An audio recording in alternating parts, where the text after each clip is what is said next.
Hello.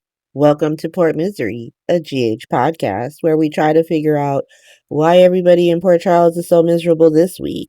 Um this is the don't save them, they don't want to be saved edition of Port Misery because what is happening this week? Um I brought the tier list back. I'm not going to do it every day. I'm going to show this is Friday's tier list where people are.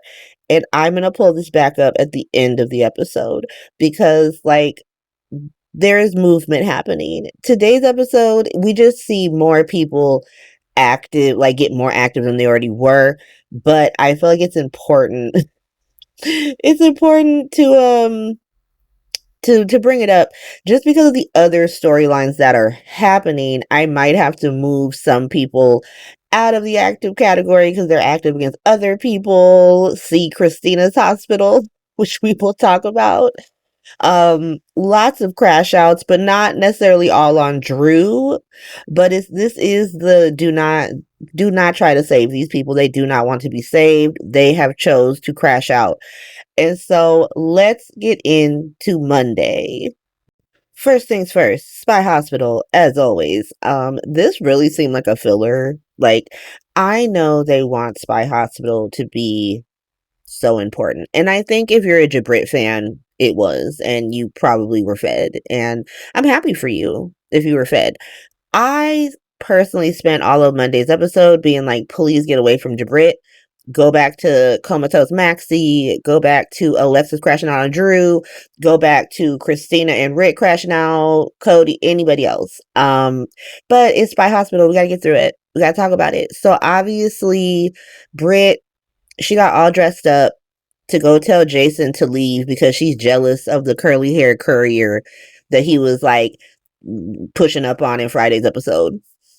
Okay. Why they got Brit in this pick me attitude? Like, she's got so much pick me energy. It's crazy. Like, she talking about this curly haired courier. She talking about Carly. Like, girl. And Jason's really like, girl, why are you here? Like, what are you doing here? Why are you alive? How did you survive? Why are you just staying at this sandals resort in the Balkans when the WSB is looking into it? Are you doing, like, he has not flat out asked her if she's doing cold fusion yet, which at this point, Jason, you might as well just ask her. But she's literally just like, I don't have to tell you anything because you did what you did with Carly. And now you pushing up on the curly haired courier. Jason is like, I apologize for your Carly induced PTSD. That is just a journey that you have to go on to be a part of the Jason Morgan Dick Wars. Like, I don't, like, she's the first level boss that you gotta defeat before you get into the ring with like Elizabeth Weber and Samantha McCall's ghost, to be honest. And so like, it's just very this back and forth of him being like, let me help you, her being like, please leave, but also, is my perfume smell nice? Because she's all dressed up. Like I said, she is all dressed up. He ends up giving her this like crusty Nokia Boost mobile ass phone, like, call me if you need me. And she is so endeared by this fucking phone. She's like holding it to her chest and like looking up at the sky, like, oh my God, he gave me a phone. Girl, what is this pick me energy you got? That's so weird. But that's Spy Hospital. That's Spy Hospital. We did it. We got through it. Let's go to Mobless Hospital. It's still Mobless. It's still Maxie in a coma hospital. But I mean, we know how she got there. We know, like, we don't have to front. They put a close up. They put a close up of the night cream. I don't think I still have the photo, to be honest, because I can't be keeping all that stuff on my computer. But remember the night cream, and they did a close up of it last week. It's Whitey's African Warlord. We know this, so it's Mob Hospital, but he's not in it yet. He's not here yet, so like it's still Mobless Hospital, Maxie's Coma edition. And so Maxie has reached her 2-day maximum stay at GH, and now she got to go to a facility because for some reason GH can do all the things. It can like do brain surgeries, eyes and reconstruct Ava's face and do all the things, do the super crazy surgery that Lulu needed that only attractive biracial doctor could do. It could do all of those things. They stealing kidneys from serial killers, giving them Jordan, all the things, but they cannot take care of a person in a coma. They cannot do that. They do not have the technology. They do not have the necessary equipment. They do not have the staff. They cannot handle that. Make it make sense. Like, make it make sense. Like, I never understand why they gotta send these people away. Like, you can send them. We only see like the ER. We see like the entry level part of GH, and we see the 10th floor. We see the 10th floor nurses station. Sometimes we see Portia's office. Every once in a while, we're in a exam room, which doubles as a room to put a person in a coma. Like, why can't you just send Maxie to the off-screen part of GH that TJ's at? I don't understand why she has to leave. That's why I didn't understand why Lulu had to leave. I didn't understand like why any of these people ever have to leave. Like when Michael got sent away. Well, Patrick is the best brain surgeon in the country. So like why would Michael want to be away from him? But she has to go. She has to go. Lucas said we got to send her to Mass General because they got the best coma care center in America. And he said the words coma care like 47 times. He was like, coma care, coma care. They got coma care there, girl. We gotta get the coma care. Like, we don't have coma care here. And so, like, you gotta send her where the coma care is. And that's where the coma care is. It's coma care. And it's the best. Like, this man, he's so good at coma care. Like, and the coma care is gonna help Maxie get some coma care. Like, he just kept saying it. Like, it was a thing. And I Googled this and like I think like two facilities use the term coma care. Everybody else is like, we put them in the ICU, to be honest. Like that's where comatose patient goes. And I'm pretty sure GH has an ICU. And so I don't understand why she gotta go to the coma care center at Coma Care Avenue in Coma Care County. Like so much coma care. I was like, okay, she's leaving though. And of course, Spinelli's like, they're kicking her out, which I'm kind of on his side because I'm like, why can't she just stay here in her coma? But okay, yeah, she got to go where the coma care is. And, you know, Lucas convinces them, like, I worked at Mass General. The coma care is the best. You got to send her there. Felicia's like, are you sure? As my patient advocate hat on, are you sure? That's all she really did. She's like, let me put my patient advocate hat on. Are you sure, Lucas? He was like, I'm sure. And then they were like, cool, she's gonna go there. By the way, P.S. I really enjoyed this story. Just because I'm making jokes about it does not mean I didn't think it was really it's acted really well. It was very emotional. It hit all the beats. This is my shtick. This is what I do. And so but everybody shows up at the hospital. Brooklyn and Lulu bring Georgie and James to the hospital. Spinelli goes with Georgie to say goodbye. We don't get to see it, and I would have loved to see it. We did see Spinelli say his own little goodbye, and I will say those scenes hit. Like I really liked the Spinelli Spixie esque scenes, and it's setting up the inevitable Naxie versus Spixie triangle that we're gonna get now that Ryan Pavy's back on the show. And so, you know, I thought it was really well. We did get to see Brooklyn and Lulu's goodbye, which was very sweet. It was very much like, hey girl, you know, we're done beefing with each other. You know, now that you're in a coma, that's just not fun. And so we're gonna team up and do what we can to be here for you. I liked it. I like if you want to put Maxie, Lulu, and Brooklyn in their little three amigos, their little Powerpuff Girl era. Sometimes they fight, sometimes they team up, you know, but genuinely they cool with each other. I'm good with that. I honestly don't need Lulu and Brooklyn beefing about early 2000s shit, to be honest. It's just making me feel old. Like, it's making me feel old because, like, I remember that shit and I was old enough to understand what was happening. So, like, when we talk about, like, 90s shit, I'm like, oh, I was a kid. But, like, don't talk about old 2000 shit. Like, it's not even that deep. Dante not mad at her, so you shouldn't be mad at her, to be honest. That's my thing. Like, Dante is the person who was about to get SA'd by Brooklyn and he not mad at her. He's perfectly fine with her. He was like, yeah, girl, shit happens. And so, like, I don't need Lulu beefing about that. And then, like, you know, you beefing with Lulu is not going to help your son talk to you, to be honest. Like, you keep beefing with her because I'm going to stand behind you. Like, I'm going to keep standing behind you, Brooklyn. But also, that's not helping you get your son. just keeping it real. And so, I liked them having this little makeup scene. We got to see Cody, Mac, and James. And James gave Nathan's badge. We did not get a real close up of the badge, but we saw it happen. And so the Naxi Spixie triangle is forming. Get ready for it. But everyone says goodbye to Baxi. Felicia has a really great, it's a great goodbye. She says it in front of everybody, like, you're so strong, you'll get through this. And it's very sad, it's very emotional. It's like tapping into GH history. And so I really, really like it. Even though they said the words coma care at least 47 times. It was crazy.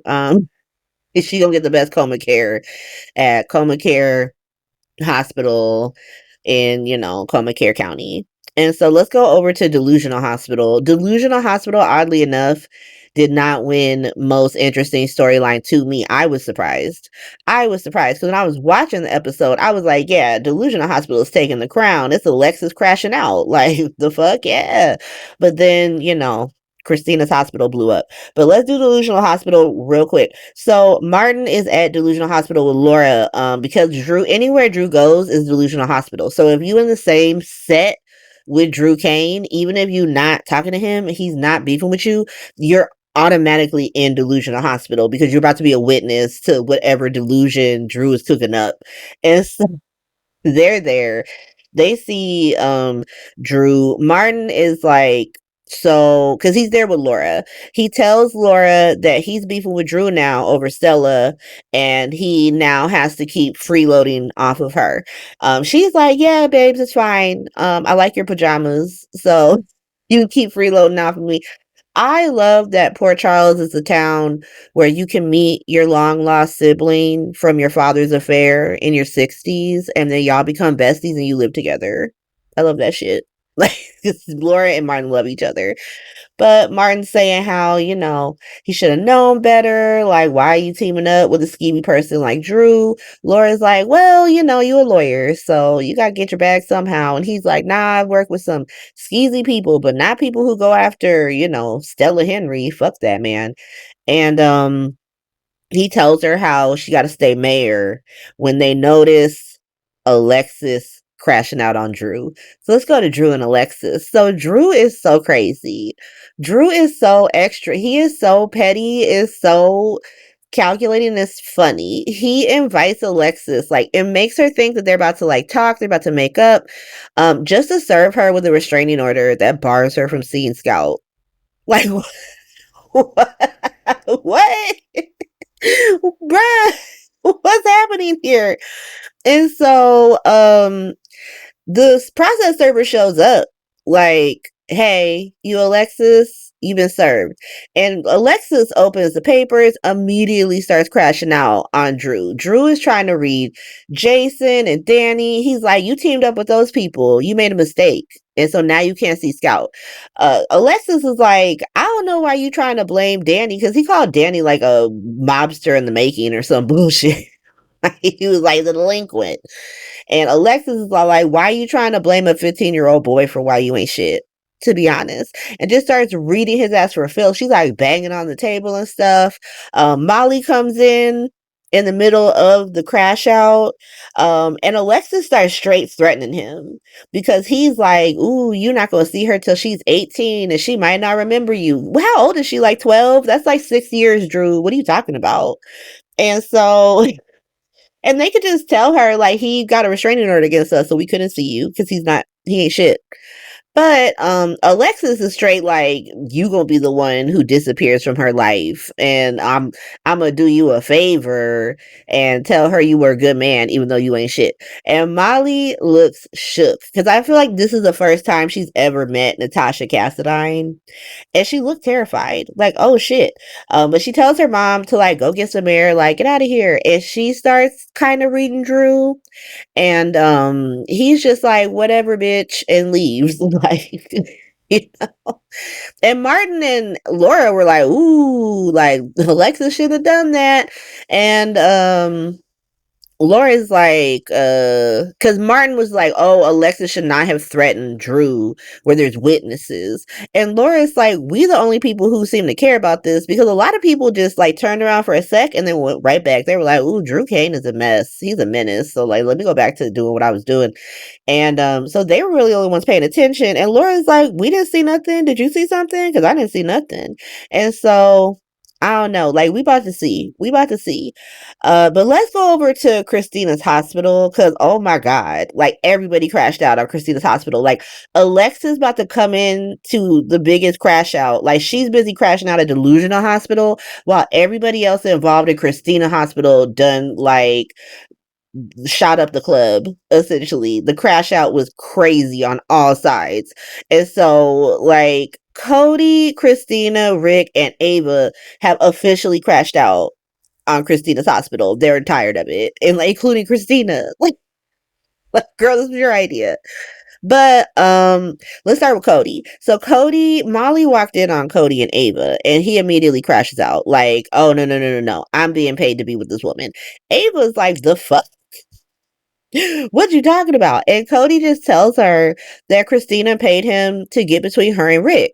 And so Ava is like, cool, thanks for letting me know. I'm gonna deal with you later, but like thanks for letting me know. Bounces over to Alexis's house. We'll get back to her. Molly is like, bruh, what the fuck? And Cody's like, listen, like I did it for you, I did it for you. Molly's like, don't do things for me, actually. Like, if these are the things you do, I don't need you to do things for me. And she leaves. Which, yeah, girl, what the fuck? And then Cody gets the call about Maxie. He has to go over to Mobla's hospital. But now let's go to Rick and Christina because Rick has shown up at Alexis's house, and I had thought that he was there to get her deposition because Alexis or because Liz called him hella quick. No, he's literally just there to talk about the blackmail some more to Alexis. And so Christina decides, and I like to believe that she's doing this because she doesn't want to have to testify for Willow. Which is epic. Yeah, girl. Crash out on your own storyline so you don't have to fuck up your brothers. But she decides to tell Rick that she knows about the blackmail and starts reading his ass. He starts reading her. Like, the only reason why your mama getting blackmailed is because you ain't shit.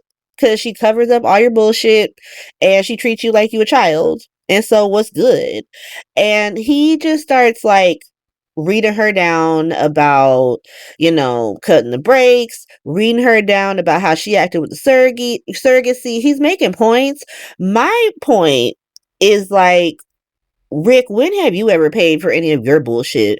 The one time you ended up in jail was for the one thing you didn't fucking do, to be honest. Which is why I was like, well, you ain't never paid for the panic room or any of the other bullshit. So I don't really give a shit about Julian Jerome fucking framing you. Good. And so you talking to Christina like, you don't ever pay for stuff. Okay. What's that got to do with anything? But Christina really looks like she about to stab this man. She got a knife, like a little paper opener, letter opener in her hand.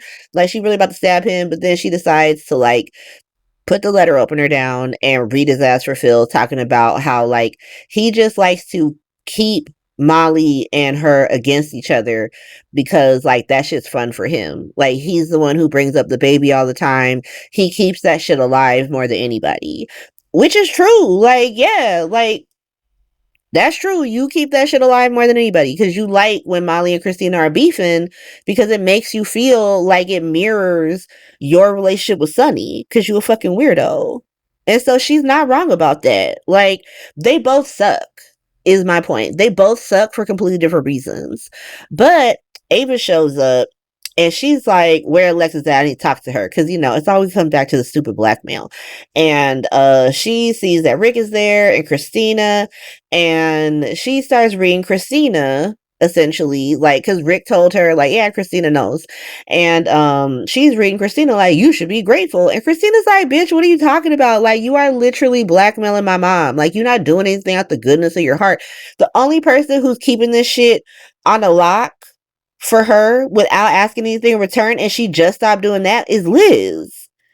And now she asking for her to testify for Willow. Is she not like blackmailing her the same way that Rick and Ava are blackmailing her? I do want to make that very clear.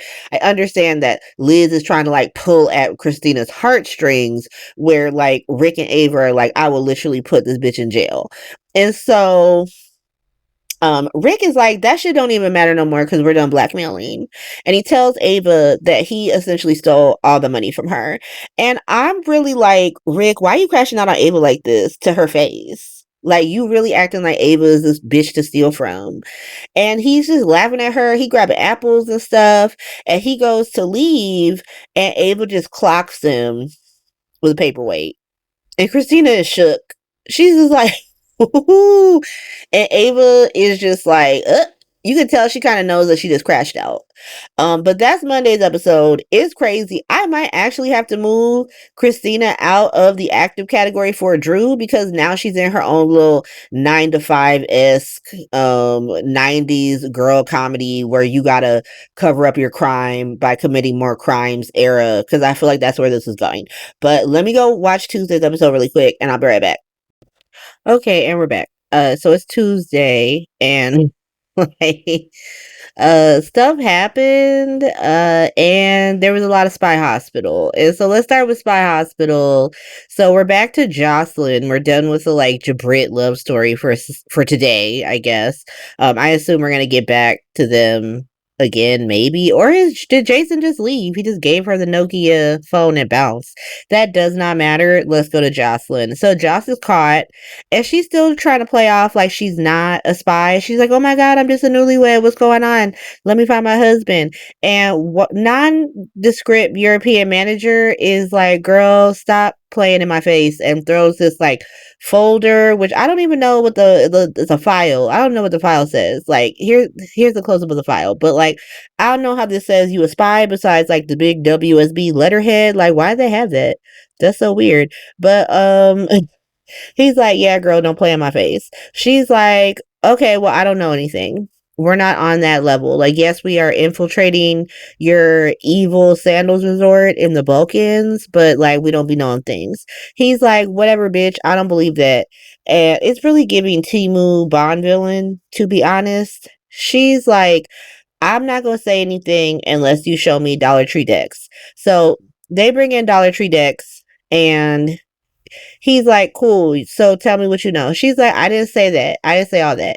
I said that I would consider saying something if you show me Dollar Tree decks. They just start beating the hell out of Dollar Tree decks. They bring out this weird knife.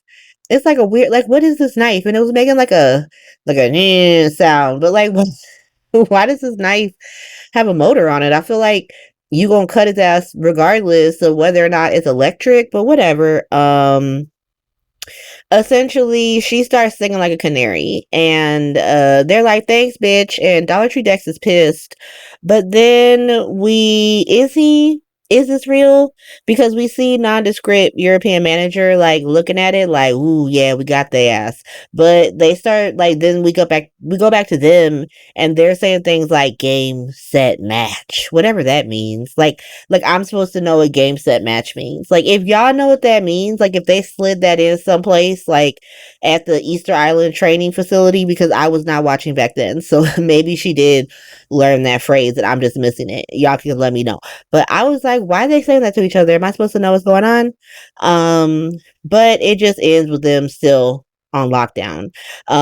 Let's go back to Port Charles. So Anna is like drunk dialing Pikeman, and she's asking him about Joss. He's like, why are you asking me about fucking classified information in public while you drunk, girl? What's going on? And she's like, whatever, bitch, and hangs up. And so he's like, let me go figure out what's going on there. Before he could leave, here comes French Ho. She's like, hey, it's been 12 hours. You gotta pull Joss out of that shit. Even though she's a double agent and she already narked out Joss. So what's going on? Like, what's her plan? Like, I know she got a plan, but it's not clear to me. Like, she's just doing stuff. And I'm like, oh, okay, well, she's getting stuff done, I guess. But also, what the fuck is she doing? But he's pretty much like, shut up, bitch. Don't tell me what to do. She's like, what, you gonna go blow her mom's back out some more? And Spike was like, bitch, don't talk to me about my relationship or I'll kill you. And so he leaves. She like immediately starts breaking into his office trying to get to the information about the Sandals Resort in the Balkans. That's the code that Joss gave. Like, she used that. She got the information. Pikeman goes to see Anna, and Anna is like, Maxie is in a coma and Jocelyn is all caught up and I'm sad. And remember, this is all your fault. You did all this shit because you ain't shit. Pikeman is like, girl, okay, what am I supposed to do with this? Like, what do you want me to do with any of this information? And Anna starts talking about like what happened is that like you didn't realize you like Carly this much until after you got Jocelyn all caught up. Why y'all trying to rewrite the timeline like I didn't sit and watch it? Because I watched when Australian Pikeman met Carly, started falling for her. It was on her ever since, way before he met Jocelyn, and decided to do this crusty plan. And now you're trying to pretend like it was always about the crusty plan? Okay. You know what? Fine. I don't care enough about Spy Hospital to like debate the timeline. I'm just saying I noticed it. I noticed it. And so Pikeman is really like, girl, I don't care about your woe is me story.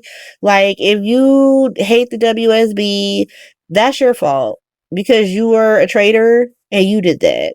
Anna's like, the WSB ruined my life. Pikeman's like, you ruined your life. He's really just deflecting, to be honest. Like, she is talking nonsense, but when she does like that sliver of coherence she gets about how like he ain't shit for getting Jocelyn caught up, he just starts deflecting. Like, whatever, bitch. Like, you made your choices and so did she. And Anna's just like, why don't you just act like a human being for a second and stop being like, about that life. He's like, once again, whatever, bitch. He's really on his whatever, bitch, to every woman in this episode he has to talk to. And Anna's like, I should just tell Carly. And he's like, well, you're not going to tell Carly. So bye. And then he leaves. And that's essentially Spy Hospital. I'm gonna go back to the French show over here in Mob Hospital, but we gotta talk about Mobless Hospital a little bit. It's still Mob Hospital because White East African Warlord is back in the game. But let's talk about Cody whining to Dante about his shitty life. He's talking about Maxie, he's talking about Christina's hospital, he's talking about all the things. Dante's like, oh, I'm here to be a friend to you because Maxie's in a coma. Okay, like, I feel like there are way better people to talk about Maxie to than this man. Lulu, Brooklyn, Felicia, Mac, people who are better than him. But we have to sit and listen to Cody center himself in Brooklyn's uterus once more. I do not need to hear this man talk about how he's a terrible person.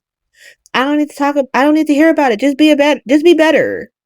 Just be better. And Cody is better. He's a better character when you just show him being better instead of whining about how he ain't shit. I don't care about that. But it's like a whole scene between him and Dante where he's like, oh, I ain't shit for not telling you about Brooklyn, for not violating her trust. Okay, Cody.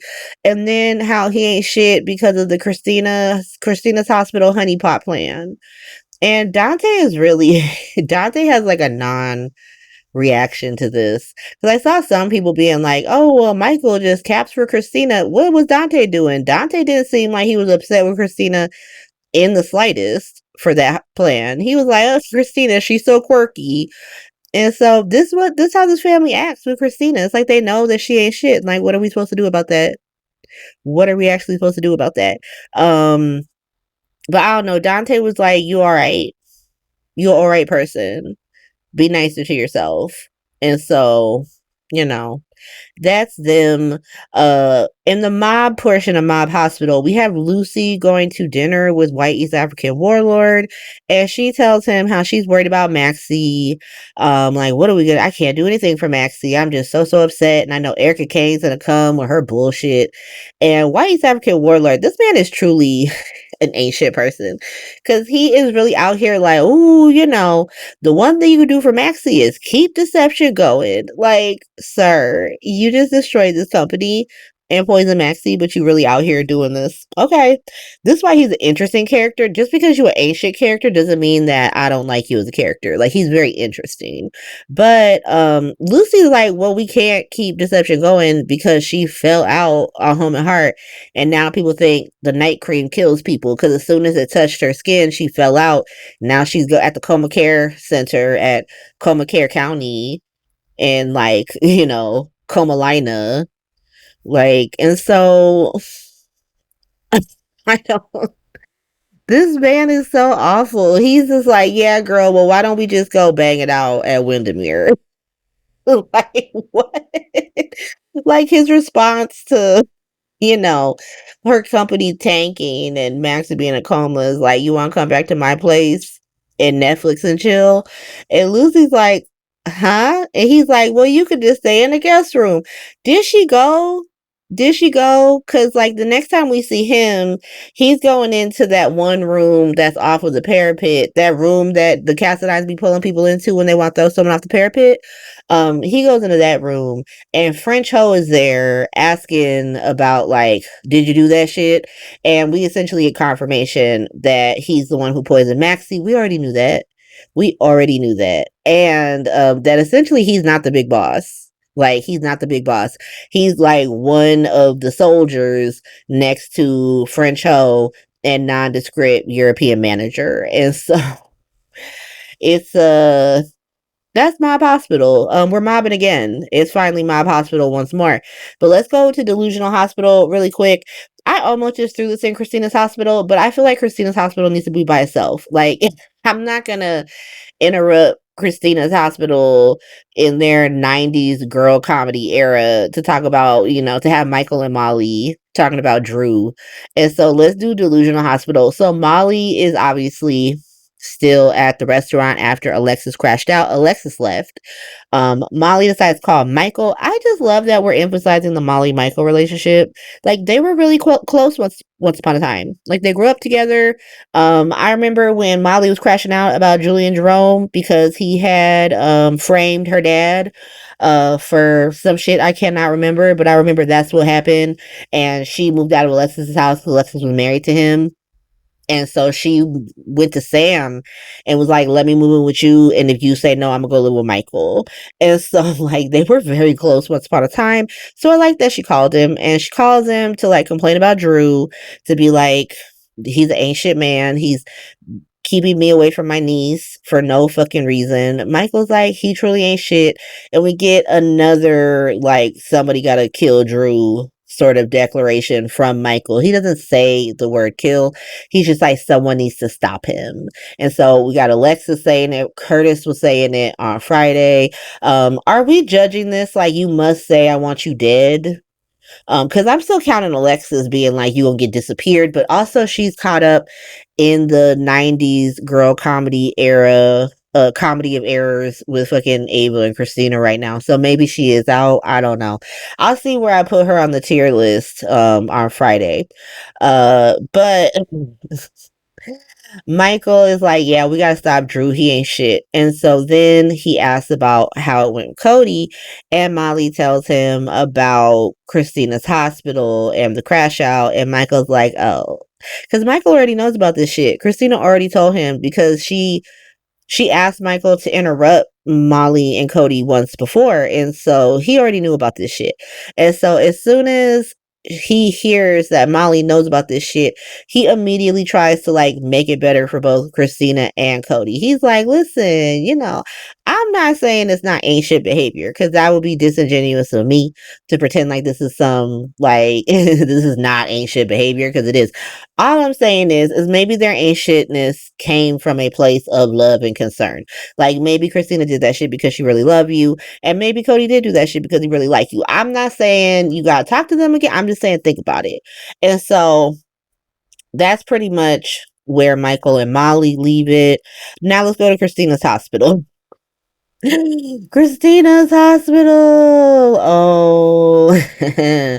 Christina's hospital cannot be stopped. And so Rick is just on the floor. He's just laid out.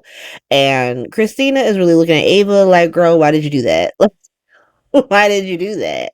And Ava was legitimately like, what was I supposed to do? I was not gonna let him just steal my money from me. Like he's not gonna just go steal from me. That's why you bash this man in the because he can't just be stealing from you like that. Um, Alexis comes in and she wants to call 911, and Ava's like, "Nah, we're not doing that. Like, if I'm going down, everybody going down. I'm not going to be the only person in Christina's hospital to go to jail when I was the original target of Christina. Fuck that." And you know what, Ava, you right. You right. This all started because Christina tried to cut your brakes and failed, and so I feel her on that. Um, Christina's like, "Ooh, I hate to be that bitch," but she's right. Alexis is like, "Bitch, for real though, you don't get a vote." You don't get. I know this is Christina's hospital, but Christina does not get a vote. And so Ava's like, bitch, what's it gonna be? Like, we can all go to jail, or we could, we could put our heads together and figure this out. Christina's like, look, all of this gonna happen, She accuses Ava of attempted murder, and Ava's like, I just bashed him lightly in the head. I didn't cut anybody's brake lines. Do not do this like tomato shit, Ava. Let's what are you talking about? The man is splayed out in the living room, but they decide to in the weirdest turn of events for Ric Lansing, just karma rearing its ugly head. If you were ever watching in the early 2000s, they tie his ass up in the basement with a ball gag in his mouth, like very much reminiscent of the Panic Room. So Rick is on lockdown. Like Rick is on lockdown. And this is why I'm kind of like, is Alexis Davis still active in the Drew? Like, I'm not saying that she's not capable of killing Drew.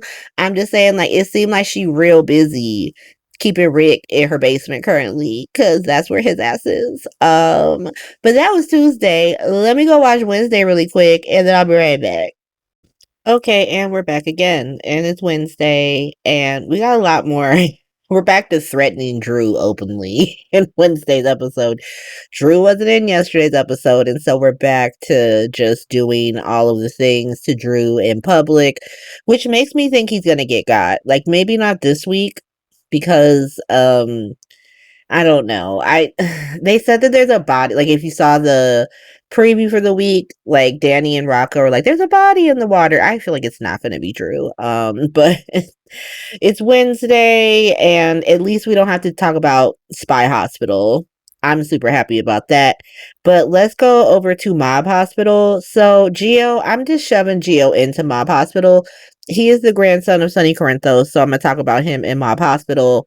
Does he really belong in Mob Hospital? Kind of, because he has to deal with Latino's son, but technically he should not be here, but I'm not gonna make a new tag for Gio's hospital. No. Rocco can have his own, but not Gio. So Gio is at the church to light a candle for his semi-adoptive mom. That is his mother. She did raise him, but she didn't really adopt him. She really just sort of picked him up at an airport with some fake paperwork, but that's neither here nor there. But he runs into Latino's son, who all of a sudden just loves homophobe Maria Santos like no other. Like she wasn't a homophobe and he's not a gay man. Like she wasn't disrespecting his relationship up until the day she died. But okay, sure. Like for this like weird vendetta he has against Sunny to make sense, he has to love her like she was the greatest mom in the world. Gio recognizes who he is and just immediately starts capping for Sunny, which kind of sets Latino's son off. Like he just goes with it in the moment, but he just like immediately goes to his dad and talks about how we got to get Sunny got. White East African warlord is like, nah, it's not the time yet. Actually, you gotta hold off. And so we're gonna come back to Latino's son. We're gonna come back to him. But Gio is still at the church. Brooklyn comes in, and they actually have a really cute moment where Brooklyn, she talks about how thankful she is to Camilla for raising him, and how all she ever wanted was for him to be loved, and that's what he was. And so she's grateful. And he talks about how he's worried because he always felt so close to her, but they had this big lie between them. And she kind of reassures him that, like, maybe she would have told you if it wasn't for my mom and my grandma being ain't shit bitches. So, like, keep that in your mind. He's like, yeah, but we don't really know that. And she's just like, look, that's your mom. And, you know, if you want to have good thoughts about her, you should. And I do. And she kind of leaves him alone. But I feel like he wanted her to stay. Like, I feel like they were really vibing. And Brooklyn's just so nervous about, like, setting him off that she's leaving when she shouldn't leave. But it was a really good scene. Amanda always slays the hell out of those scenes. And so they were really great. But let's go to the mob portion of Mob Hospital, because Lucy is with White East African Warlord. I guess she did go back to his place. That was not made clear in yesterday's episode, but I'm gonna assume she did. And she's pissed because apparently off screen Erica Kane is a fucking monster who's just using Maxie's coma to sell enchantment fucking products. But sure. Okay. I mean, get that bag, Erica, I guess. But White East African Warlord essentially tells Lucy that Deception stock is tanking, but he is willing to put some money into it so he can save the company because she's just so amazing. And he's clearly doing this for Spy Hospital somehow. Like, Spy Hospital, like, once we get Drew Gott and we're done with Delusional Hospital, I have a feeling that Spy Hospital is going to crash into Mob Hospital, and Sonny's gonna have to come with his like mobster cap on. Like, I'm not gonna deal with, you know, espionage like shenanigans in my territory. But we'll see what happens. We'll see what happens. But that is Mob Hospital, because Sonny's not even in Mob Hospital in this episode. We'll talk about him in a different storyline. Before that, let's go to Black Hospital, because everybody's worried about Stella, and they 1000% should be. Curtis, Portia, attractive biracial doctor. Everybody's worried about Stella except Stella. Stella's like, it's fine. I'm good. I'm great. She is with a patient. The federal agents come and they're like, you're under arrest. You don't work here anymore. You need to come with us. Uh, attractive biracial doctor goes to get Portia and Curtis. Now, Curtis is once again mad at Portia because this is all apparently Portia's fault. Let me stop you there, Curtis. No, it's not. No, it's not. Like, should she have lied about being blackmailed by Brad? Probably not. It sucks that he's an ancient person who sells blackmail material to Selena Wu, who just gives it to Drew. I cannot remember why she decided to give it to Drew, but she did. And here we are. This all started because Curtis teamed up with Michael to steal Aurora from Drew. That's how this started. That's why Stella's getting targeted. Not because of fucking Portia, but because of you. And so this framing by Curtis that this is all Portia's fault, that Portia did all this shit, no. No, sir, that's not what happened. That's not at all what happened. But they're kind of going back and forth about that. Attracted biracial doctor comes in, like, hey, Stella's getting arrested. They come out, try to stall. Curtis calls Jordan, who, like, I don't understand how she got we learn in the episode that she don't. But, like, they're acting like civilian Jordan has some type of power that's going to help Stella that, like, Portia doesn't. And she's like, I used to be like the police commissioner and I used to be the assistant mayor. You're neither of those things anymore. You're just some loser bitch trying to date your ex-husband when he's married. Anyway, none of that works. They're literally like, yeah, we don't care about any of that. She's going to jail. And so they arrest Stella. Portia is just looking at Jordan, like comforting Curtis. Like, oh my God, I feel so bad for you, Curtis. Like, I'm here for you. Attracted biracial doctor is disgusted. And Portia's like, let me go back to work since I'm not needed here. Curtis is like, where are you going? What's going on? And she's like, I'm going back to work because why I need to be here since you out here fall in love with your ex-wife again. And so that's Black Hospital. Like, I'm sick of Curtis. I'm so annoyed by this man, and I feel like that's not going to change by the end of this week. But let's go over to Christina's hospital. So Molly runs up on Christina like, hey girl, I know what you did to my dad. And Christina kind of panics because, like, they literally beat Rick in the head in yesterday's episode and covered that shit up. So she's like, huh? What do you mean? And Molly talks about the Cody Ava honeypot. She's like, yeah, I know about the honeypot. Christina's like, oh, my bad, girl. I did that shit because I love you. I'm sorry. Molly is really like, okay, I hear that, but also you can't be acting like that. Girl, what the entire fuck? At that moment, Sunny show up. Sunny is here. Christina is like panicking because Sunny's like, I'm here to talk to Molly about the horny DA. Christina's like, you shouldn't talk to her about that. That's not appropriate. That's not okay. Molly's like, huh? What? I don't care about this man talking to me about the horny DA. I talk, as long as he's not asking me privileged shit. I talk to him about the horny DA. What you want to know? Sunny's like, girl, why are you trying to stop me from talking to my niece? What's going on? And Christina's so bad at this. Like, girl, what are you doing? Um, Alexis is downstairs, and like the position of Alexis keeps switching from Christina's so bad at this. She's like, oh, she's going on a walk. Oh, she's working on a case. Oh, she's cooking breakfast. Oh, she's doing this. Like, girl, why are you so bad at lying? But Alexis is actually down in the basement with a tied up Rick, letting him know that she working with Ava now. It's so funny. Like, why did you think that this didn't end with you in a panic room? Like, now I could not have foreseen them putting Rick in a panic room, but it's so funny because of what happened with him and Carly all them years ago, and now he's in his own little panic room. But Alexis got him in her little soundproof basement because apparently her basement is soundproof. Who know? Make it make sense. I'm not like I know the sort of background of like Rick Hurst, who plays Ric Lansing on the show. He's had like a personal loss, and so he needs to take time off the show. So we need to lock him in this soundproof basement, tied to a lawn chair with no access to a bathroom, with a bog egg in his mouth, so he can't eat. And he's just gonna survive that for a whole month. And we're all gonna go with it because that man needs time off, and we're not gonna question the logic of any of that. I am declaring that's the logic is not logicking, but that's fine. That's fine if it keeps Ric Lansing alive and on our screen. But he's tied to the chair. He's like, you gotta let me go. Because at first he doesn't think that Alexis is in on it. What about Alexis's energy gives I don't know exactly what's going on throughout the entire scene. But Alexis just like, okay, here's what's good. Ava said that she was going to turn Christina in if I didn't team with her, so I'm teaming with her. Rick is like, I promise to not turn Christina in if you team with me. Alexis like, well, you can't guarantee that Ava won't crash out on Christina, and she got the car and she got the security camera footage. So like, obviously Ava wins, and then she just leaves his ass there. It's so funny.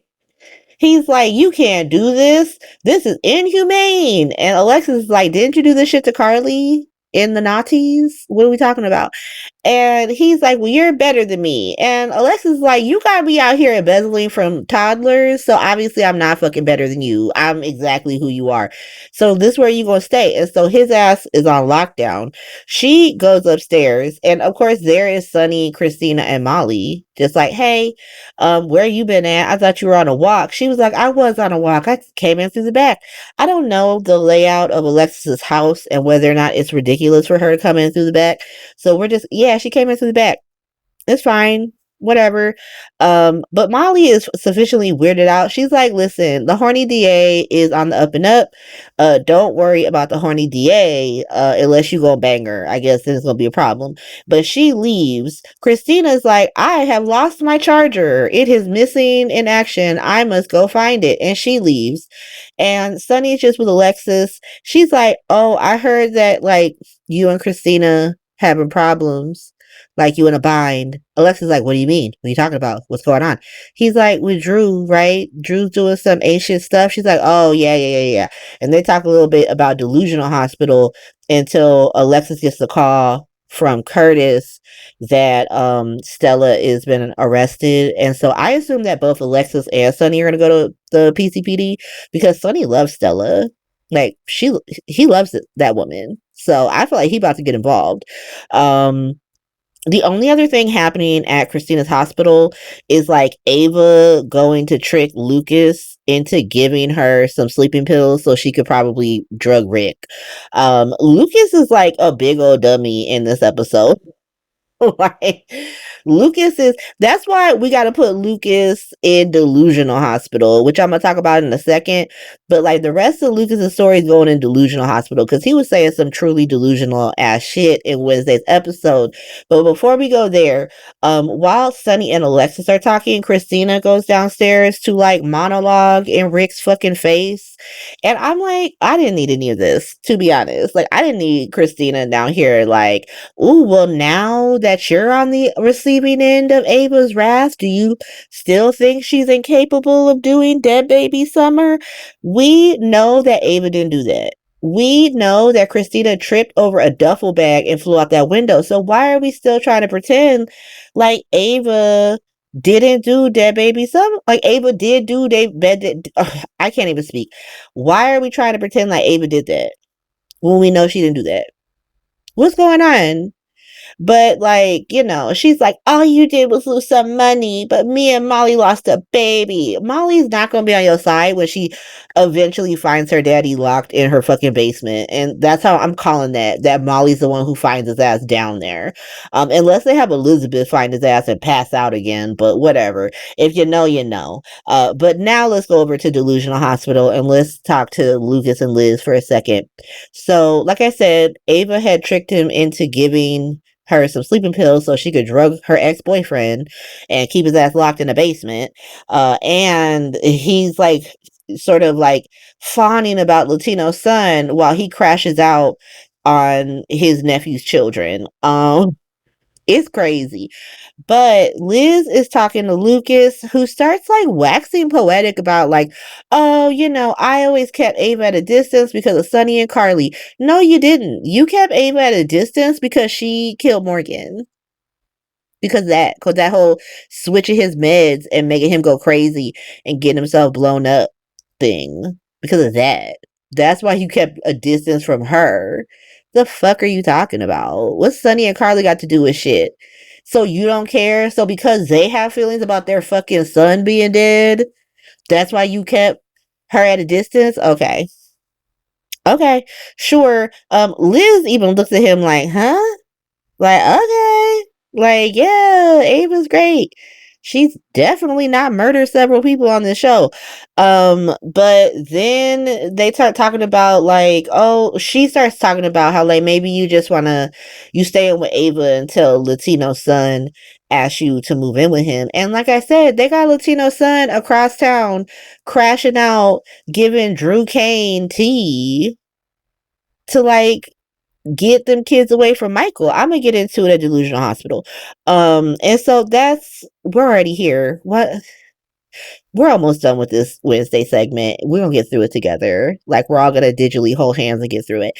But that's Lucas and Liz at Delusional Hospital, where Lucas is forming a new version of Delusional Hospital to keep it alive when Drew gets got. Let's go over to Drew and Willow. So Willow goes to see Drew at the Port Charles Grill to ask him for his help. And she tells him that Christina was very mean to her, that she thought they were friends, and Christina said they weren't, and now she's sad, and that's why she gotta get back with him. What? Girl, really? Like, Willow could just ask Nina to vouch for her, and that is a family member who has been around her with her kids that the court will listen to. And people have like, I said this on Twitter, and people were like, well, Nina she didn't cut anything, to be honest. She just stole Avery out of Ava's uterus, essentially. Like, Ava gave birth to her naturally, and Nina just took off with her, so she didn't cut her at all. And Sonny Corinthos is Michael's father. Carly has been institutionalized several times.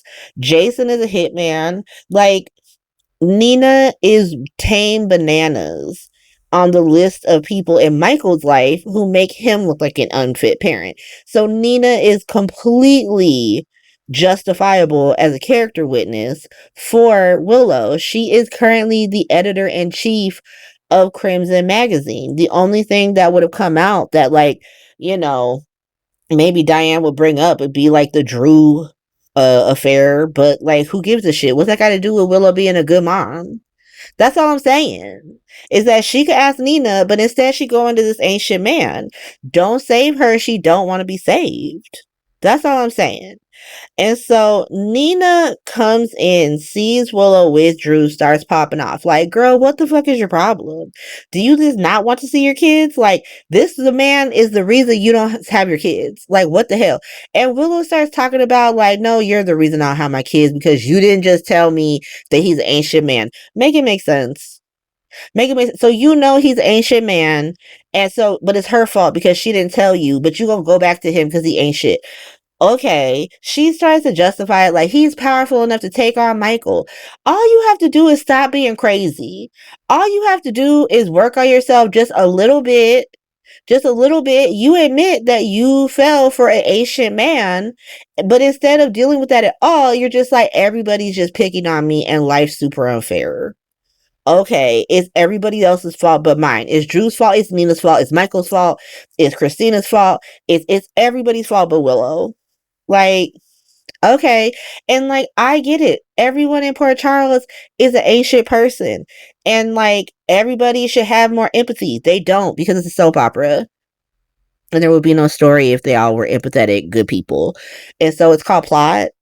And so everybody is like an ancient person. But unfortunately, Willow is the person who don't have custody. And instead of dealing with that, like, well, now I played the game and lost. Let me re-strategize. She's like, let me go back to this ancient man. Essentially tells Nina what Drew said about all of that being her idea to not tell Willow about their affair, which was not an affair because Willow and Drew were not together when it happened. And Nina is like, you are an ancient man. Like, you cannot help but lie. Willow's like, I don't even care if it's true or not. I don't give a fuck. And just straight tells Drew that if he can get her kids back, she will come back to him. No questions asked. She's a bird. She's a bird. Don't save her. She don't want to be saved. Don't save her. She don't want to be saved. And so she leaves. Nina straight threatens Drew. She's just like, if you destroy my daughter's life, I will see you dead. And so once again, are we only counting verbal threats of like, I want to unalive you, I want to see you unalived? Or do we count people being like, he needs to be stopped or disappeared? I don't know. I don't know. But the episode ends with Latino's son going to tell Drew about the judge being paid off. And I feel like this is not going to work. I feel like this is a mistake.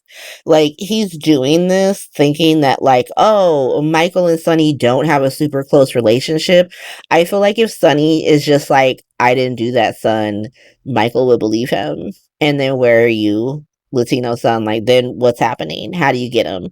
And so that's Wednesday. Let me go watch Thursday. Shit is popping off. Like, GH is really killing it these past couple months. But I'll be right back. Okay, and we're back. And it's Thursday, and we got so many people threatening Drew now. Like, everyone's threatening Drew. Like, everyone's so freaking active. It's crazy. But before we even talk about that, we got to go to Mob Hospital and deal with Gio, who doesn't get to be his own hospital. I'm sorry. He's just shoved into Mob Hospital. So Brooklyn goes to see Dante at the PCPD and tells him to go be with Gio because she can't. And to be honest, I feel like her moment with Gio was way better than Dante's. Like, he was way more receptive to her than he was to Dante. But yeah, whatever, go off. Dante goes and they have like a moment. But like I said, the one with Brooklyn was so much better. Like, he talks about burning fishes during Christmas with like the 7 fishes thing that I only know about from watching The Bear, and how he held him as a baby. He also apologizes for like flipping out about Rocco drinking, like, oh, I shouldn't have done that. Gio does ask him like if he's mad at his adoptive mom, and Dante's like, nah, you know, because Gio is like, well, you mad at Gloria and Lois, so like, why wouldn't you be mad at her too? And he makes up some shit like, I'm just not because I'm not. Cool, man, whatever. There's no point of being like, fuck that bitch, she dead. But he also asked Dante like what he would have done if he knew about him. And Dante, of course, gives that bullshit, like, I think I would step up and da da da, as opposed to the answer I would have personally preferred, which is like, I would have supported your mother's decision and made sure you went to the adoptive home you were supposed to go to instead of being some raised by a village baby and fucking Bensonhurst, to be honest. But we can't have nice things, or at least I can't have nice things. So if you liked it, feel free to like it. I'm just saying. But that's Geo. Attached to Mob Hospital. Let's actually deal with mobsters for a second. So Latino's son goes to his dad to tell him that he crashed out on their little plan to get Sonny and told Drew about the judge. And White East African Warlord is fucking pissed. He's like, bro, what the hell? And like, I'm not gonna lie, like, Latino's son is not just dumb, like, it's not gonna work. It just shows that they don't know these people at all. Because he's like, well, Drew's gonna go expose the judge, and then Michael's gonna lose custody of his kids, and then Michael's gonna be mad at Sonny, and then he's gonna lose his son, like, I lost my mom. You sound childish as fuck. Like, that is not revenge. Like, what the fuck? And all of this is contingent on Michael not believing that Sonny didn't do that, which is like the biggest sort of if that y'all had, which is why White East African Warlord wanted to go to Sonny and like present this plan to him and like feel it out, because Sonny would have been like, my son not gonna believe that, so you do what you want, bust a move. But Latino's son is just like, well, I had to do it for my mom. White East African Warlord is like, I've been trying to help you get justice for your mom, but like, you actually acting real basic and stupid, and I can't have it. Like, he's realizing that his son is actually the weakest link in his fucking plans. And so he essentially is like, we got to get to the judge before Sonny does, because if Sonny gets to the judge before we do, then Sonny will come after us, because he is, in fact, not that man to steal on like this. And so they're kind of panicking, but that's pretty much what's happening with Mob Hospital. We'll come back to the consequences of Latino's son crashing out when we get to Delusional Hospital. But first, let's go to Black Hospital. So Black Hospital, Stella is in the Jason Morgan Memorial interrogation room dealing with the crazy federal agents who are really acting like she's Charles Manson. They're really like, oh, we'll get to the bottom of this. Like, they're treating her like Capone. It's crazy. Stella's like refusing to answer questions without her lawyer, which is very good. Like, good Stella. Do not talk to these people. Trina shows up to the PCPD to see Stella. They're like, yeah, you're not going to be able to see her, girl. Like, I do not care about this fraught family connection. Alexis and Sonny show up because they were together when Alexis got the call. And Sonny, like, immediately starts threatening the federal agent. And, like, Trina looks so proud. And I'm kind of like, is this the best, like, method? I mean, sure, like... Yeah. Alexis is like, listen, he's just saying that it's hella illegal to not let me see her because I'm her attorney. And they let Alexis go in. Trina thanks Sonny for like coming and threatening federal agents. Like, Sonny is so Pablo Escobar coded in this town, where he's just not going to let bad things happen to his people. Like, yes, he's a criminal. Yes, he does bad things. But the people of Port Charles love him because, he's down for them. But, Trina tells Sonny that she thinks that Stella is being targeted by Drew. Alexis is in with Stella, and she found all these places where they forgot to like get something signed by a judge, and so she gets them the fuck out of there. But it's really just trying to buy them some time because they're really after Stella. Sonny sees Stella off screen, so we don't get to see it. I'm sure they shot the scenes, but they didn't air them. But Sonny says that Stella doesn't want him to help her, and Alexis is like, yeah, that's probably a good idea because you're a fucking mobster. So you probably shouldn't help her. But we do get another somebody threatening Drew. Sonny being like, we gotta get rid of Drew. Like, someone's gotta stop him. And so more people threatening Drew directly. This is like the second day in a row that Sonny has threatened Drew, to be honest. And so Drew's gotta get got. I don't think that he is the person that's in the water on Friday, tomorrow's episode. So I'm just gonna say that right now. But Trina goes in to see Stella, and Stella essentially tells her to stay out of it. And Trina's like, I'm gonna go get some answers. So she's about to probably go talk to her parents, be like, what the hell's happening at Black Hospital? Let's go to Portia and Curtis. So Portia and Curtis finally have it out about how much he resents her. And he pretty much admits that he has resented her their entire relationship. Like, not even just since they got married. Like, he doesn't bring up, because I was waiting for him to be like, yeah, I'm still not over the fact that you, like, lied to me about Trina, because he did in fact find out about that after they were already married. And so I was like, oh, okay, well, he decided to try and tough it out, but he couldn't. No, he says that he's never gotten over the fact that she lied about Taggart. And so you have always resented this woman. Even when you were asking her to marry you, you held that type of resentment. Go to hell, Curtis. Like, I'm sick of this man. Like, if you're on his side, you're allowed to be on his side. I am not on his side. Because, like, her lies are nothing compared to you just emotionally manipulating her your whole relationship. Just like feeding her false confidence that you've gotten over all these things that you haven't actually gotten over. And so he can go straight to hell. But he tries to deflect and be like, I can't talk about this because my auntie's in jail. And she's like, no, we're going to talk about this. And he's like, well, this is all about your lies. And she's like, what about your lies? Because you're literally having an emotional affair with Jordan in my fucking face. And anytime I try to bring it up, you're just like, well, you're a lying ass bitch, so we don't have to talk about this. Okay, Curtis. And he's once again is like, I do not have time to talk about this. Like, I need to be with my auntie.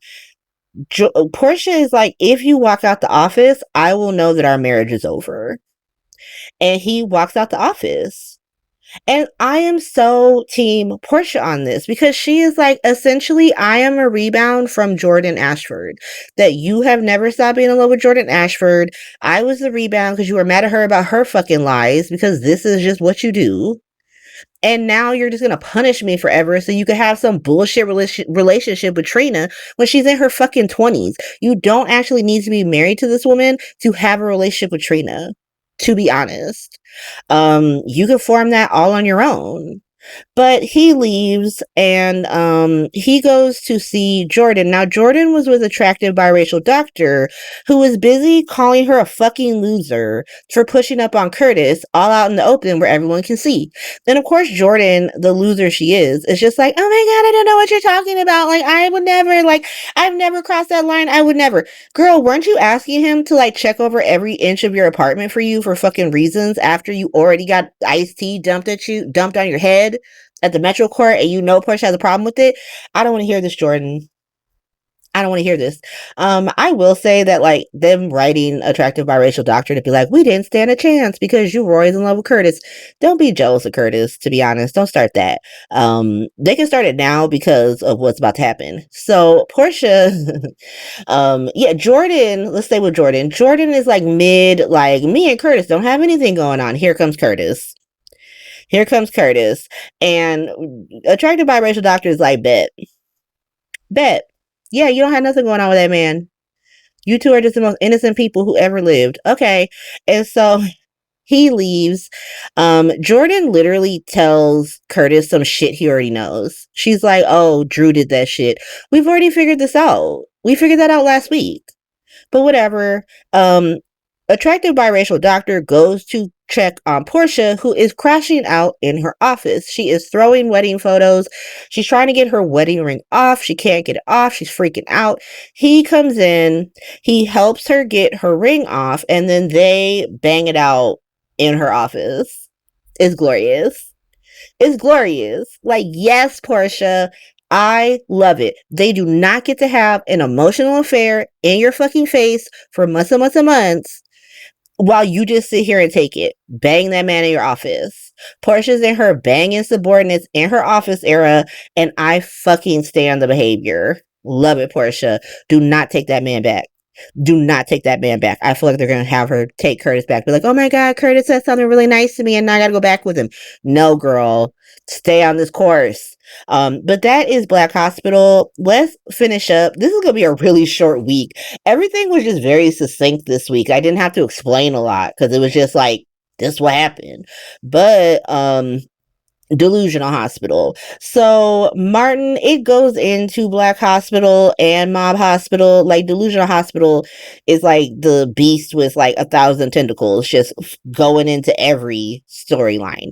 But Martin goes to tell Tracy about Stella getting targeted by Drew, and of course Tracy flips out and tells him it's his fault when she finds out how Stella ended up being targeted by Drew. He essentially comes like asking her to use her influence to help get her from underneath this. And of course, Tracy's like, bet, yeah, that's my bestie. Like, why wouldn't I do that shit? You don't even have to ask that shit. And he tells her, like, oh, I just heard on the fly that Stella was arrested. At that point, Tracy's like, you gonna have to tell me what's going on. Because what you mean Stella Henry was arrested? He tells her how he accidentally let Drew know that Stella had helped him with his insurance snafu. And Tracy's like, see, this because you an ain't shit man. So that happened because you an ain't shit man. And I want you to know this is your fault. He tries to say it's her fault because of all the shenanigans that she was doing to him and how that led to it. Okay, you grasping at real straws right now. Like, I don't think that like it's as much Martin's fault as Tracy trying to make it, but it's def not Tracy's fault. Like, what the fuck? Like, this Drew's fault. Like, everybody keep your eye on the prize of who we active against. But they start beefing with each other once more, talk about it's your fault. Tracy's like, listen, whose fault it is, which is yours, don't even fucking matter because I'm gonna help her and so are you, but we're not gonna do it together because we don't like each other.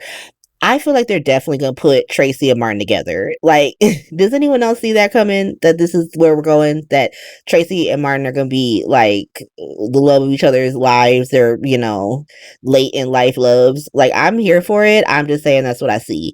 But Martin leaves. He once again mentions that this is not Tracy's house, so I feel like Tracy's gonna end up homeless by the end of the year. But we will see what happens there. Brooklyn comes home and tells Tracy about, seeing Stella at the PCPD.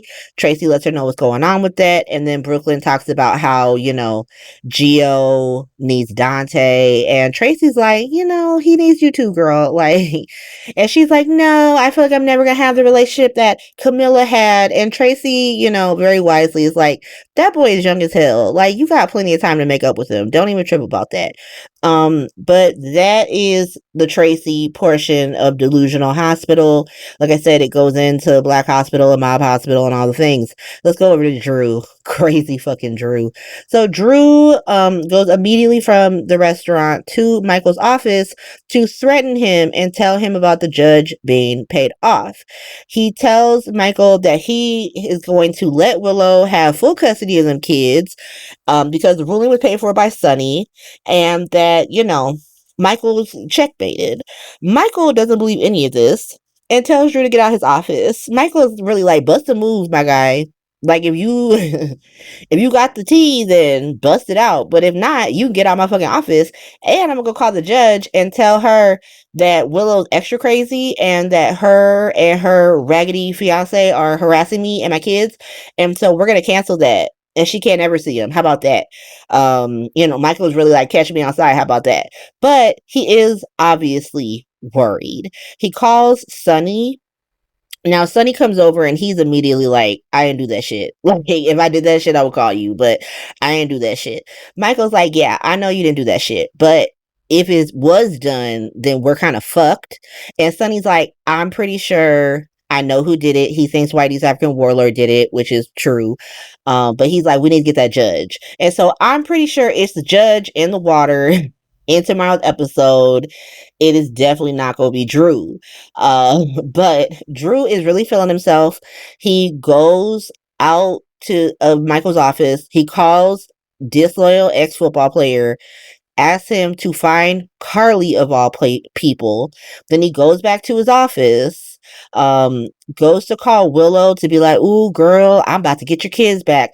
Curtis shows up, completely cuts his fucking phone call off, and is like, nah, bruh, you about to deal with me because I'm about to end you. And so that is essentially Thursday's episode. Let's see what happens on Friday. Let me go watch that real quick. I'll be right back.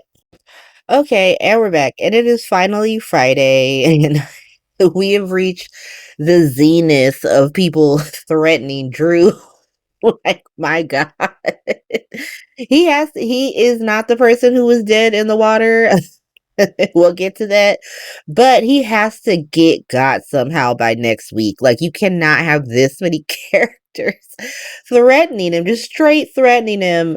And so, before we even get to that, obviously, we got to go through Spy Hospital because it's always there waiting for us, waiting to be spoken about. And so, Britt is drunk and in her pick me era, and it is actually embarrassing to see.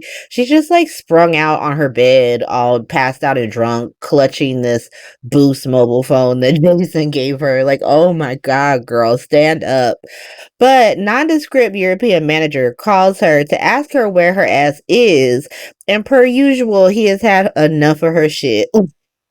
That, is, that has been his mode for the past 3 weeks. He is tired of this hoe and he just wants her ass to get to work. She says that she'll be right there and then swoons over the Boost mobile phone some more. Hey, girl. Her and this phone, like, ooh, he loves me because he gave me this fucking burner phone. Like, he went and got some minutes from the supermarket. So I could call him.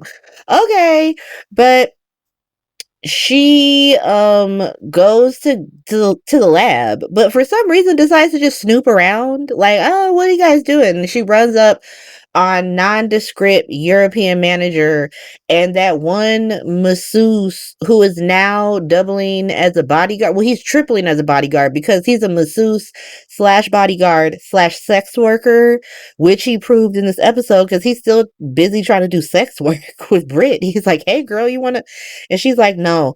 But nondescript manager at a certain point, he's like, girl, get lost. Go back to the lab. So she leaves. She comes back to yell at the bodyguard slash masseuse slash sex worker and gets him to go move the servers. So now we talking about the server instead of the air conditioner. I'm glad we switched it up, to be honest. But he leaves and she goes in the room that he was guarding and sees Joss and Dollar Tree Dex all tied up. And Joss looks so happy to see her. She's like, oh my God, it's Britt. And Britt just slowly backs out of there and just runs away. It's just the funniest scene because why is she doing that? Look at her. Like, okay, girl, but I'm sure that she's just running back to her room to go get the Boost mobile phone so she can call Jason and he can come in and be Captain Save-A-Ho. Because, he's the new captain of Spy Hospital. Like, he is there to save everybody, no matter what it is. If it's mob related, if it's police related, if it's spy related, Jason is just an all-purpose hero. And so I'm sure that's what's happening next week. But that's literally Spy Hospital. We did it. We're through it. We got through it. But let's go over to Mob Hospital, which is now featuring Chase and the corrupt judge that we started caring about in yesterday's episode. So Chase runs into this judge and she's like, oh, thank you for your testimony in that one case. And Chase is like, cool. Can I talk to you about Willow? And she's like, I don't really want to do that. But, what can she say? She agrees to do it. And Chase is really doing some real unethical shit. Like, he's just like, oh, well, let me try to sway your opinion outside of this. Like, in what universe is this not hurting Willow? That's all I'm saying, is that, like, you should not have people running up on judges for you. But she didn't even ask him to do that, to be honest. She didn't ask him to do that. He's just choosing to do that. And you would think, since he's a cop, he would know he should not be doing that. But she a corrupt judge anyway. So who fucking cares, right? And she's just like, oh, okay, well, if Willow acts right and, stops being crazy, stops being a bird, then maybe she can see her kids. And Chase is like, cool, and leaves. And then she calls White East African Warlord to be like, hey, what the fuck? Like, we need to talk. And the next time we see her, she's floating in the harbor. Like, she's dead. She's just dead in the harbor. Like, I don't know why this dead woman in the harbor is so funny to me. But like, Danny and Rocco get to find their first body. they're finding her dead in the harbor. And we're going to talk about them more in a different story. But that's Mob Hospital. We will see Chase when he decides to go visit Willow over at Delusional Hospital. But let's go to Black Hospital really quick. So, Black Hospital, a lot of movement has happened. All of Black Hospital is now active against Drew. We love to see it. Two characters gained their character names on the podcast of Port Misery, and I'm gonna get into why. So first, let's talk about Stella asking Jordan to stop Curtis from killing Drew. They just have like a moment where Stella's like, "You're the only person who can stop him," and I don't know if that's because Jordan was there or because there's a scene that they didn't show us where Stella knows more about Curtis and Portia's troubles than we, the audience, are led to believe. Because I didn't think she knew anything about what was happening with Curtis, but if Jordan's the only one who could save him, maybe she does. I don't know, but that scene happened. I just want to throw it out there. Then we have Drew inadvertently admitting to being an ancient man in front of disloyal ex-football player who will now be known by his character name of Kai. Because when you're loyal, this what happens. This what loyalty gets you. It gets you being called by your actual name on this show on my podcast. So Kai, he is listening at the doorway as like Curtis is reading Drew for filth for what he did to Aunt Stella. And Drew is like, I did that shit on purpose, so what you about to do about it? And Curtis tells Drew to end that shit while he still can, and then proceeds to threaten, like straight threaten his ass. Just be like, I will see you dead before I see my auntie in jail. And so that's happening. Kai comes in. He pretends like he didn't just hear any of that. And he's just like, oh, he seems real upset about Stella and she was real good to me. And Drew's like, yeah, I'm going to do what I can. But if she did that shit, then, she deserves to go to jail. And Kai knows exactly what time it is. Drew's like, did you find out where Carly is? Because he had called him in yesterday's episode asking like to find Carly. Kai tells him like, yeah, she's at her hotel. Where else would she be? And so Drew goes to see Carly. He asks Kai like if he's gonna leave. He's like, no, I gotta do more work. And Kai like just gets on the phone to like double confirm that Drew is an ancient man. And now he's firmly on the team of Black Hospital. We also we find out that Stella got bail, I guess. I thought they let her go, but then Curtis said he had to go pay her bail. And Stella says she's happy to have Alexis in her corner. And Jordan tries to, tell Curtis not to go after Drew. And Curtis is like, nah, I'm doing that shit. And so the rise of Jordis begins. I guess it's already been happening. I don't know why I'm saying begins. Like we haven't been watching this man have an emotional affair for months and months and months. But that's the Curtis part of this. Let's go see Portia, an attractive biracial doctor who will now be known as Isaiah. Because when you bang it out in Portia's office, I'm gonna call you by your first name when you do it. And so Isaiah and Portia, finish banging it out. And then Isaiah's like, I didn't plan for that, but welp. And Portia's like, I didn't plan for that either, but welp. And they both say they didn't regret it. And before they have a chance to talk about it, because like Portia does say that though she does not regret it, they cannot be banging it out in her office. That is an HR violation. Before they can really talk about that, Trina shows up. And thank goodness, Trina showed up when she did, because if she had showed up 5 minutes earlier, she would learn about her mom's other secret. But Trina shows up. She asks what's going on, and Portia tells her essentially that Drew's been blackmailing her this entire time. And, Curtis found out about it. He's not happy about it. And their marriage is pretty much over because of it. And Trina feels real bad. She's like, so this is all my fault. Portia's like, no, this is Drew's fault because he's an ancient man and he's gonna get what he deserves. And so all of Black Hospital is really active against Drew. Trina actually goes to Drew's office to run up on his ass, but she runs into Kai, who profusely apologizes for not believing Black Hospital when they tried to tell him that Drew was an ancient man.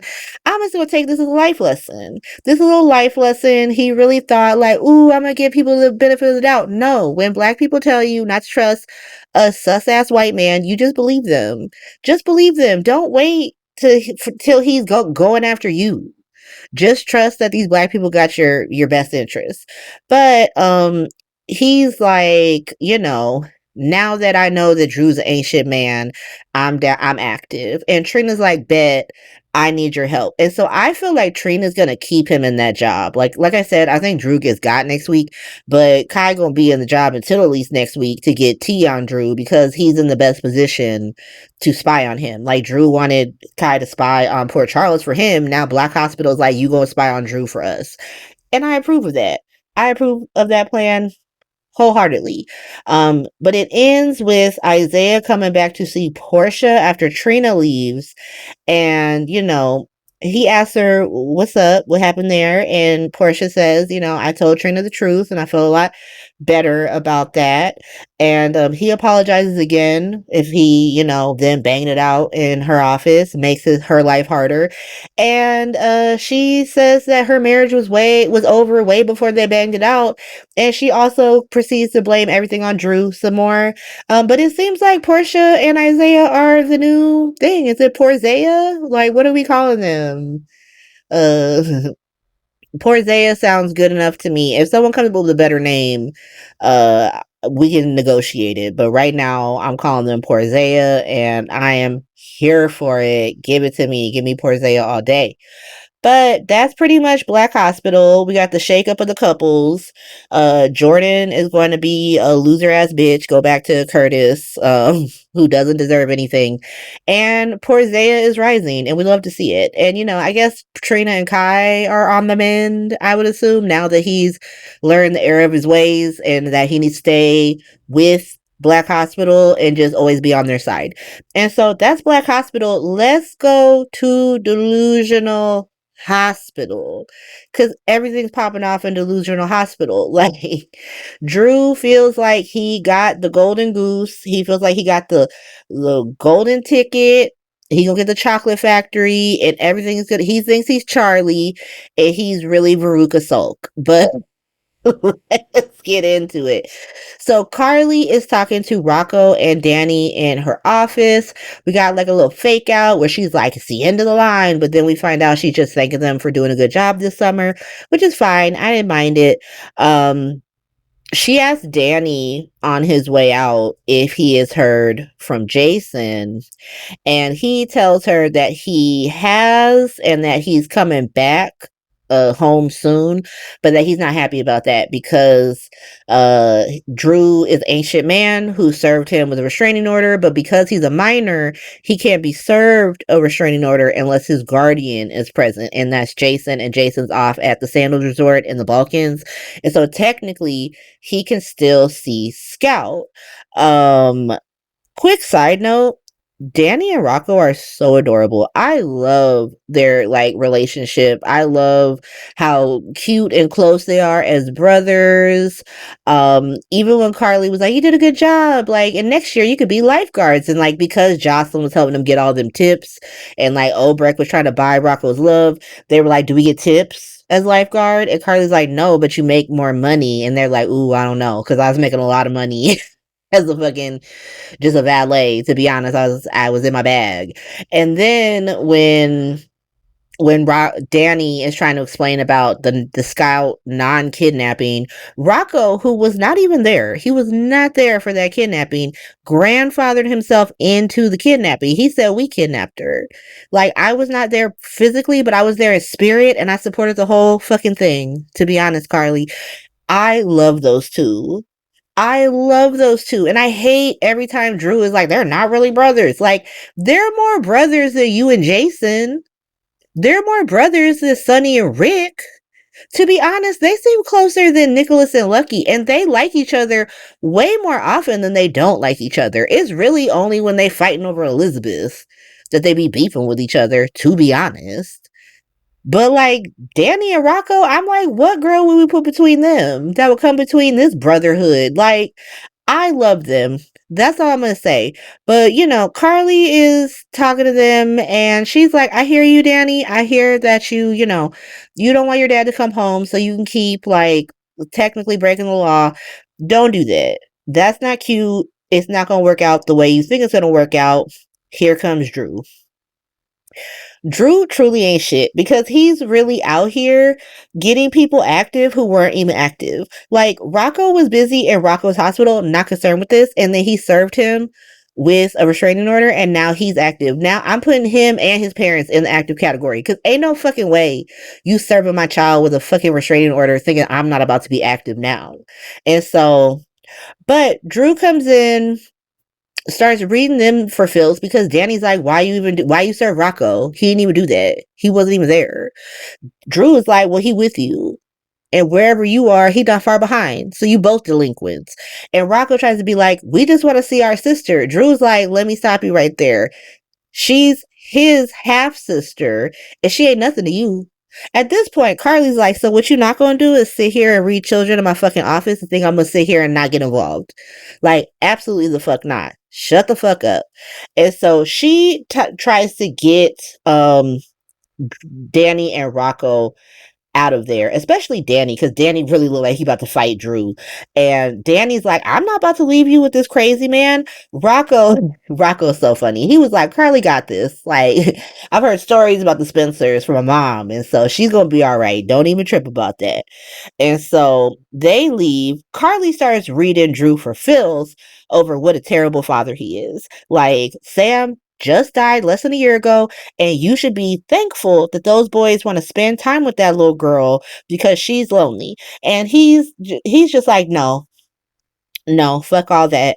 Fuck them. Stop worrying about other people's kids. Worry about your own kid. That's when Carly's like, what you talking about? What's going on? He comes at her with the same nonsense about the corrupt judge. And like Michael and Sonny, she's not trying to hear that either. She's a firm fixture in Mob Hospital. And so she not going, even if she worried, she's not going to show you that she's worried. He's like, you need to tell Michael to do what I say or else. And she, like Michael, she's like, bust a move. Bust a move, sir. Like, you wouldn't be in my face if you had the actual proof. Like, so what you talking about? He decides to loke up on her and be like, you need to go help Michael before I do to him what I did to Stella. And at that point, Carly's like, so you proud of that shit? So this woman really out here just trying to help people, just doing what she can to make sure people have health care, and you out here trying to put her in jail, 70-year-old woman in jail, and you proud of that shit? And he's just like, I'm just telling you what it is, right? Like, what I did to Stella is child's play to what I'll do to Michael. And at that point, Carly crashes out. And she is like, you threatened the wrong one. And Drew really tries to be like, what you gonna do? You gonna call Jason? She's like, I don't need to call Jason. You threatened my kid. You hurt my children. I'll fucking kill you myself. And then Drew looks over her shoulder and Liz is standing in the doorway. And because Elizabeth is also at Delusional Hospital, but she's been dealing with the co-CEO of Delusional Hospital because now Drew and Willow are on the team together. They're co-CEOs of Delusional Hospital, and Willow is really vying for the top spot because she decides to tell Liz that she's getting back together with Drew. Liz, for her part, tries to talk some reason into Willow, but Willow not trying to hear that at all. She's deep in her do not save me, I do not want to be saved era. Liz asks her, like, why would you fucking do that? Like, why? Like, everything bad in your life is because you got with that man. And Willow is like, he's the only way that I can get my kids back. Liz tries to be like, that's just the shit he wants you to think because he's a terrible fucking person. And Willow's like, I don't have a choice because Michael's too powerful, and I've tried crying, and I've tried throwing temper tantrums, and I've tried being fake nice to these people, and they will not give me what I want, and so now I just need Drew to destroy them. She says she doesn't have a choice. Liz asks her if she loves Drew still, and she's like, yes, no, I don't know. Girl, what the fuck?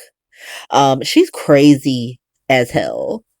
Um, Willow tells Liz what Drew did in Germany, and Liz is disgusted like any normal person would be, but Willow is now impressed.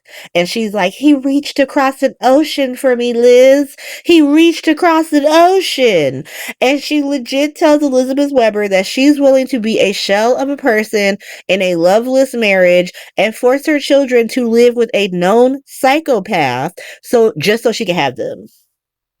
And so it's a rough week to be a Willow deserves to see her kids champion, because she has officially become one of the worst mothers in GH history.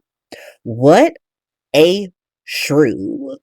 Just a bird, a shrew, a pick me, all the bad things. Like, she makes Nina and Harmony look like, somewhat normal, because at least they in the end were like, yeah, this ain't right. But Willow is just doubling down. It's actually fucking crazy.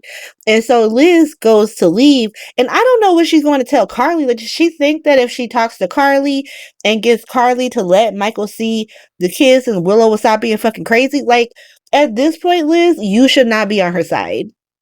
At this point, you should agree that she shouldn't be around them kids, because she's crazy as hell. And you're trying to be a good person. You're trying to be a friend. But, like, sometimes being a friend means, doing something your friend doesn't want you to do. That's good for them and for their children. And they might thank you one day later. But whatever. Liz goes see Carly, walks in on her threatening Drew. Willow calls Chase to Delusional Hospital to tell him that she's getting back with Drew. But before she has a chance to say anything, he says that he talked to the judge, who is now dead. And so we'll see what happens on Monday with their conversation. But that's pretty much the week. Like I said, it was very succinct this week. Everything was kind of like boom, boom, boom, boom, boom.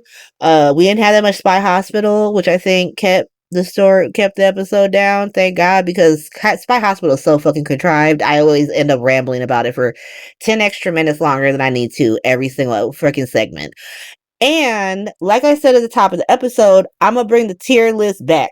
So the tier list is back. We are back with this tier list, and so much has changed. Look how many people are active now. It's actually crazy. All of Black Hospital is now active. Because Tracy told Brooklyn about Stella, I'm saying that she's active. Because Liesl is just gonna find out off screen potentially, she's active. Every single member of Black Hospital is active. Rocco and Lulu went from not active at all to active just because Drew is a dummy who put a fucking restraining order on Rocco, who's not hurting anybody. Dante, obviously, if I'm gonna put Lulu, make her active, Dante gonna be active too. He got Molly active this week, which Christina been active. I almost took her out because of the Christina's hospital shit, but no, let's leave her ass there. We got Horny DA, obviously. We got Martin Gray, and both White East African Warlord and Latino Son. Latino Son is forced to be active against Drew because he fucked up, but definitely definitely a White East African Warlord is active. He about to get that ass. The people who are about to become active is mostly like PCPD, Geo, just because, Geo's hospital. Liz, I bumped her ass up to about to become active because I know she pissed about that Drew and Willow shit. Lucas, as soon as he finds out, he might jump straight into active next week. I'm not gonna lie. Nobody is in the could become active. No, everybody is either in it or not in it. And the not active category is for specific reasons. So, like, Ava is firmly in Christina's hospital. I don't think she's gonna get active, but I could be wrong. Felicia, Maxie, they're in the mobless hospital of it all. So I think Felicia's pretty busy. Emma, I just haven't heard from her. To be honest, she was not on this week. Britt is at the Sandals Resort. Rick is locked up in the panic room. Jocelyn is also at the Sandals Resort. Jason's at the Sandals Resort. Sasha's off screen. And then we got Drew and Willow, co-CEOs of Delusional Hospital. And so that is the week. Thank you for listening. If you like this, feel free to give it a like, give it a subscribe. If you're listening to this on Apple Podcasts or Google or Spotify, please give me 5 stars. And I'll see you guys next week. Bye.